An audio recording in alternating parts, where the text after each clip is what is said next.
ডাকসু নির্বাচন ঘিরে সবশেষ আরও খবর জানতে এই মুহূর্তে আমরা যাব আমাদের সহকর্মী এম এ আজিজের কাছে। তিনি আছেন শাহবাগ মোড় এলাকায়। আজিজ, আমরা যেটি খবর পাচ্ছিলাম যে শাহবাগ মোড়ে অনেকেই জড়ো হচ্ছেন, বিভিন্ন দলের পক্ষ থেকে এরকম অভিযোগ করা হচ্ছিল। এই মুহূর্তে সেখানে সার্বিক এবং আইন শৃঙ্খলা পরিস্থিতি কেমন? ধন্যবাদ কিতুবীর।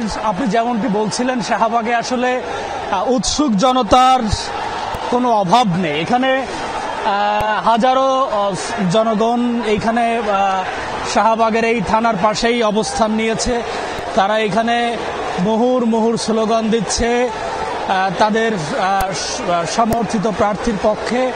তারা এখানে মূলত আমরা যাদেরকে এখন দেখতে পাচ্ছি তারা মূলত জামায়াতে ইসলাম এবং ইসলামী ছাত্র শিবিরের নেতাকর্মী।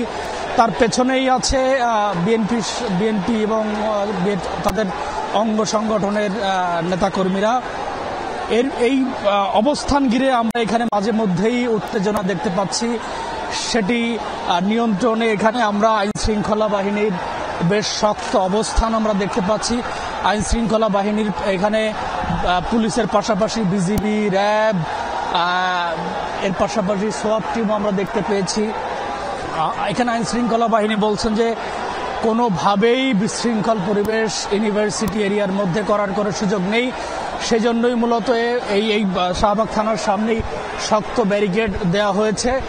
এর পাশাপাশি তারা বলছেন যে তারা এখানে যারা অবস্থান নিয়েছেন তাদেরকে শান্ত থাকার আহ্বান জানিয়েছেন। তিতুমির আজিজ, আমরা জানি যে শাহবাগ ঢাকা বিশ্ববিদ্যালয় একেবারেই প্রবেশমুখ, খুবই গুরুত্বপূর্ণ এলাকা, নানান রকম আন্দোলন সংগ্রাম সেখান থেকে হয় এবং সেটা ঘিরে নিশ্চয়ই একটা বাড়তি অ্যালার্টও আছে। আইন শৃঙ্খলা বাহিনীর সাথে কারোর সঙ্গে কথা হয়েছে কিনা, কি বলছেন তারা, এটা ঘিরে কেমন প্রস্তুতি আছে? কারণ এখনো লম্বা রাত, কিন্তু বাকি ফলাফল এসে পৌঁছায়নি। আজিজ, আপনি আমার প্রশ্নটি শুনতে পেয়েছেন কিনা? যে আমি একটু জানতে চাচ্ছিলাম যে শাহবাগে আসলে আপনার সঙ্গে কারো কথা হয়েছে কিনা। জি, পাচ্ছেন যে এখানে আসলে যারা এখানে অবস্থান করছেন তারা এখানে বেশ উত্তেজিত অবস্থায় আছে। তারা নানান ধরনের স্লোগান দিচ্ছেন।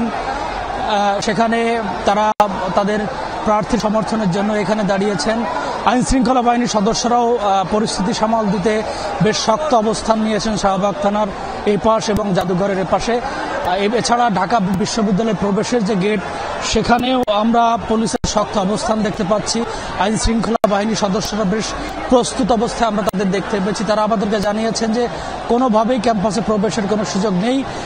এর পাশাপাশি যারা এখানে অবস্থান নিয়েছেন তাদেরকেও শান্ত থাকার আহ্বান জানিয়ে তাদেরকে বাড়ি ফিরে যাওয়ার আহ্বান জানিয়েছে পুলিশ।